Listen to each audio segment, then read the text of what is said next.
মৰমৰ ছাত্ৰ-ছাত্ৰীসকল, আজি আমি কেইটামান চমু প্ৰশ্নৰ উত্তৰ আলোচনা কৰিম। প্ৰশ্নবিলাক ফাইনেল এক্সামত প্ৰায়ে আহি থকা দেখা যায়। প্ৰথম প্ৰশ্নটো হৈছে উপযোগিতা মানে কি? উত্তৰটো তোমালোকে এনেদৰে লিখিবা। এটা সামগ্ৰী উপভোগ কৰি বক্তাই যি পৰিমাণৰ সন্তুষ্টি লাভ কৰে তাকে সামগ্ৰীটোৰ উপযোগিতা বোলে। অৰ্থাৎ এজন বক্তাই এটা আপেল ভোগ কৰিলে।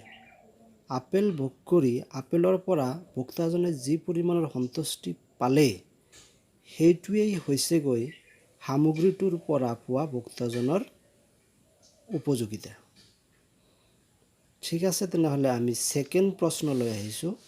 ছেকেণ্ড প্ৰশ্নটো হৈছে মুঠ উপযোগিতাৰ সংজ্ঞা দিয়া বা মুঠ উপযোগিতা মানে কি? এনেকুৱা প্ৰশ্ন আহিলে তোমালোকে লিখিবা, এটা সামগ্ৰী বা সংযোজিত সামগ্ৰীৰ গোটসমূহ উপভোগ কৰি বক্তাই যি পৰিমাণৰ উপযোগিতা লাভ কৰে তাৰ সমূহীয়াখিনিৰ সমষ্টি হৈছে মুঠ উপযোগিতা। অৰ্থাৎ এজন বক্তাই 5টা আপেলৰ গোট ভোগ কৰিলে। 5টা আপেল গোট ভোগ কৰি পেলাই বক্তাজনে যিখিনি মুঠ সন্তুষ্টি পালে তাকেই মুঠ উপযোগিতা বোলে। ভিডিঅ'টো পজ কৰি তোমালোকে উত্তৰটো লিখি ল'ব পাৰা। তাৰ পিছৰ প্ৰশ্নটোলৈ আহিছোঁ।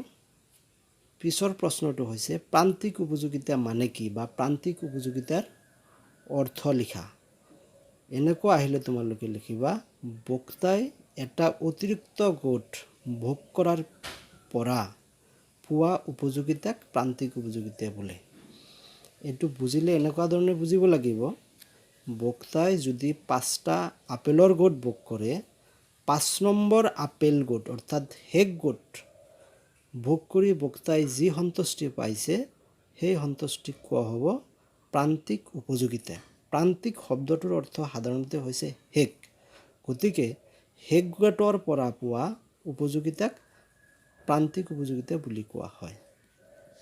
নেক্সট প্ৰশ্নলৈ আহিছোঁ। এই প্ৰশ্নটো হৈছে ক্ৰমহ্ৰাসমান প্ৰান্তিক উপযোগিতা বিধিটো লিখা বা ক্ৰমহ্ৰাসমান প্ৰান্তিক উপযোগিতা বিধি বুলিলে কি বুজা? এনেকুৱা ধৰণৰ প্ৰশ্ন আহিলে তোমালোকে উত্তৰটো এনেকুৱা ধৰণে লিখিব লাগিব, যদি সামগ্ৰীৰ গোটসমূহ বক্তাজনে এটাৰ পিছত এটাকৈ ভোগ কৰিবলৈ লয় তেনেহ'লে সামগ্ৰীটোৰ প্ৰান্তিক উপযোগিতা ক্ৰমাৎ হ্ৰাস পাই থাকিব, কাৰণ অতিৰিক্ত গোট উপভোগৰ পৰা যিখিনি অতিৰিক্ত উপযোগিতা লাভ হ'ব সেইখিনি ক্ৰমাগত কমি থাকিবলৈ ধৰিব। প্ৰান্তিক উপযোগিতাৰ এই ক্ৰমহ্ৰাসমান প্ৰৱণতাকেই ক্ৰমহ্ৰাসমান প্ৰান্তিক উপযোগিতা বিধি বোলে। এইটো আমি বুজিবলৈ যদি আলোচনা কৰোঁ, তোমালোকক মই সৰু এটা উদাহৰণ দিম। ধৰা এজন বক্তাই একে সময়ত 5টা আপেলৰ গোট ভোগ কৰিব। সেই বক্তাজনে প্ৰথম আপেলটো ভোগ কৰি যিখিনি উপযোগিতা পাব, পিছৰ গোটৰ পৰা তাতোকৈ উপযোগিতা অলপ কম পাব। তাৰপিছত 3 নম্বৰ আপেল গোট ভোগ কৰি আৰু উপযোগিতা কম পাব। এনেকৈ যিমানে বেছি আপেল ভোগ কৰি থাকিব সিমানেই তেওঁৰ আপেলৰ পৰা পোৱা উপযোগিতা ক্ৰমাৎ হ্ৰাস পাই থাকিব। আৰু এই নিয়ম বা এই বিধিটোকেই কোৱা হয় ক্ৰমহ্ৰাসমান প্ৰান্তিক উপযোগিতা বিধি। এজন বক্তাই আপেল একেৰাহে ভোগ কৰি গৈ থাকিলে ক্ৰমে আপেলৰ পৰা পোৱা উপযোগিতা বা সন্তুষ্টি বক্তাজনৰ কাৰণে কমি থাকে। ইয়াকেই ক্ৰমহ্ৰাসমান প্ৰান্তিক উপযোগিতা বিধি বোলে। তাৰ পিছৰ প্ৰশ্ন আহিছোঁ, বক্তাই ভাৰসমতা অৱস্থা কেতিয়া লাভ কৰে? ইয়াৰ উত্তৰ সহজ। বক্তাই যেতিয়া তেওঁৰ সীমিত আয়খিনি বিভিন্ন সামগ্ৰীত ব্যয় কৰি সম্ভাৱ্য উচ্চতম সীমাৰ সন্তুষ্টি বা উপযোগিতা লাভ কৰে তেতিয়াই বক্তাই ভাৰসমতা লাভ কৰে বা ভাৰসমতা অৱস্থাত উপনীত হয়। আমি জানো যে প্ৰত্যেকজন বক্তাৰেই আয় সীমিত। এই সীমিত আয়খিনি সামগ্ৰীসমূহত ব্যয় কৰি বক্তাই যেতিয়া সৰ্বোচ্চ সন্তুষ্টি লাভ কৰিবলৈ সক্ষম হয় তেতিয়াই বক্তাই ভাৰসাম্য অৱস্থাত উপনীত হয়। আৰু ভাৰসাম্য অৱস্থাত বক্তাজনে যেতিয়া উপনীত হয় তেতিয়া তেওঁ সেই অৱস্থাৰ পৰা পৰিৱৰ্তন হ'ব নোখোজে আৰু সেইকাৰণেই ভাৰসাম্য অৱস্থাক বক্তাৰ স্থিৰ অৱস্থা বুলিও কোৱা হয়। আমি আৰু এটা প্ৰশ্নলৈ আহিছোঁ। এই প্ৰশ্নটো হৈছে বক্তাৰ একদিষ্ট অগ্ৰাধিকাৰ কি, বা ইংৰাজীত কোৱা হয় হোৱাট ইজ মনোটনিক প্ৰিফাৰেঞ্চ। একদিষ্ট অগ্ৰাধিকাৰ কি? এই প্ৰশ্নৰ উত্তৰ তোমালোকে কেনেকৈ লিখিবা?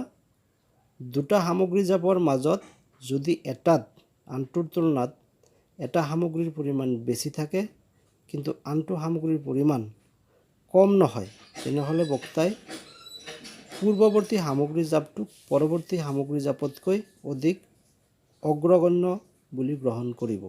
বক্তাৰ এই ধৰণৰ অগ্ৰগণ্যতাক একদিষ্ট অগ্ৰাধিকাৰ বোলে। এইটো আমি বুজাবলৈ তোমালোকক এটা সৰু উদাহৰণ দিব পাৰোঁ। সেইটো হৈছে ধৰা দুটা সামগ্ৰী জাপ। প্ৰথম সামগ্ৰী জাপত আপেল আছে 10টা, কমলা আছে 10টা। দ্বিতীয় সামগ্ৰী জাপত আপেল আছে 10টা, কমলা আছে 9টা। এনেকুৱা অৱস্থাত বক্তাজনে এই দ্বিতীয় সামগ্ৰী জাপতকৈ প্ৰথম সামগ্ৰী জাপটো গ্ৰহণ কৰিব বা অগ্ৰাধিকাৰ দিব, কাৰণ এই সামগ্ৰী জাপত আপেল 10টা আছে, কমলা 10টা আছে, কিন্তু দ্বিতীয় সামগ্ৰী জাপত আপেল 10টা আছে, কমলা 9টা আছে। গতিকে এনেকুৱা অৱস্থাত এই 9টা কমলাতকৈ এই সামগ্ৰী জাপত যিহেতু এই দ্বিতীয় সামগ্ৰী জাপতকৈ এটা কমলা বেছি আছে, গতিকে এনেকুৱা অৱস্থাত বক্তাজনে দ্বিতীয় সামগ্ৰী জাপতকৈ প্ৰথম সামগ্ৰী জাপক অগ্ৰাধিকাৰ দিব আৰু সেইকাৰণেই ইয়াক কোৱা হয় একদিষ্ট অগ্ৰাধিকাৰ, অৰ্থাৎ ইয়াতকৈ এইটোক অগ্ৰাধিকাৰ দিব আৰু সেইকাৰণে ইয়াক কোৱা হ'ব বক্তাৰ একদিষ্ট অগ্ৰাধিকাৰ। এইখিনিয়ে আজি সামৰিছোঁ। ধন্যবাদ।